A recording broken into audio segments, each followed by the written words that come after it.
दोस्तों आशा करता हूँ आप सब बहुत अच्छे होंगे। देखिए आज हम डिस्कस करेंगे 25 अक्टूबर का द हिंदू न्यूज़पेपर और पीआईबी का इंपॉर्टेंट करंट अफेयर्स। देखिए हमारे पूरे महीने का करंट अफेयर सिर्फ 7 पेज में आता है और इसका पीडीएफ आपको फ्री ऑफ कॉस्ट हमारा Telegram channel the Hindu PIB notes पे अवेलेबल होता है। दूसरी बात देखिए हमारा पीछे का रिमेनिंग जो भी करंट अफेयर है 12-13 दिन का वो हम लोग कवर कर लेंगे, नो नीड टू वरी। तो लीजिए स्टार्ट करते हैं। सबसे पहले बात करेंगे देखिए बिशन सिंह बेदी, ये क्रिकेट से संबंधित हैं और इनकी रिसेंटली डेथ हो जाती है तो इसी वजह से चर्चा का विषय बना। तो देखिए एसएससी और बैंकिंग के एग्जाम होते हैं उसमें पूछ लिया जाता है कि रिसेंटली ये बंदा चर्चा में था तो ये किस फील्ड से संबंधित है ना, तो आपको ध्यान में रखना है। नेक्स्ट हम बात करेंगे the impact of disaster on agriculture and food security 2023। ये एक रिपोर्ट पब्लिश होती है, ठीक है, और ये किसके द्वारा लेके आई जाती है? फूड एंड एग्रीकल्चर ऑर्गेनाइजेशन के द्वारा, ठीक है। ऐसे ऑर्गेनाइजेशन के बारे में हम लोग एग्जाम से पहले भी एक बार ऑर्गेनाइजेशन का स्पेशल वीडियो बनाएंगे, नो नीड टू वरी, ठीक है। नेक्स्ट हम बात करेंगे पीएम श्री स्कीम, कोई नई स्कीम नहीं है, देखिए 1000 बार हम लोग पहले भी चर्चा कर चुके हैं।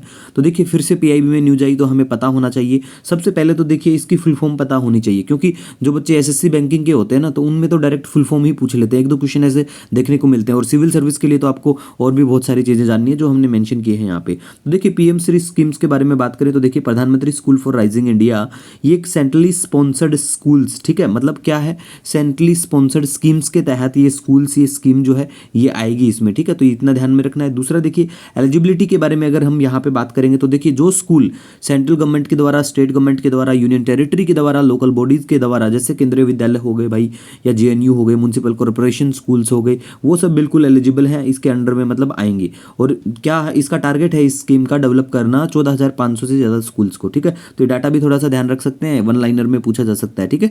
नेक्स्ट हम यहाँ पे बात करेंगे देखिए निपुण भारत के बारे में। देखिए निपुण भारत भी बिल्कुल कोई नया नहीं है, तो निपुण भारत के बारे में गाइस बात करें तो सबसे पहले तो आपको पता होना चाहिए कि निपुण भारत को लॉन्च किया गया under the aegis of centrally sponsored scheme Samagra Shiksha, बहुत इंपॉर्टेंट लाइन्स हैं, ठीक है। निपुण भारत की दूसरी बात करें तो देखिए बिल्कुल department of school education and literacy, ministry of education के अंडर में बिल्कुल ये आता है। फुल फॉर्म बिल्कुल इसकी भी आपको पता होना चाहिए कि national initiative for proficiency in reading with understanding and numeracy, ठीक है, ये पता होना चाहिए। दूसरा मेनली इसका ऑब्जेक्टिव के बारे में बात करें तो इंश्योर करना है कि हर बच्चा देश में नेसेसरली अटेन करे फाउंडेशनल लिटरेसी और numeracy by the end of grade 3 by 2026-27, ठीक है।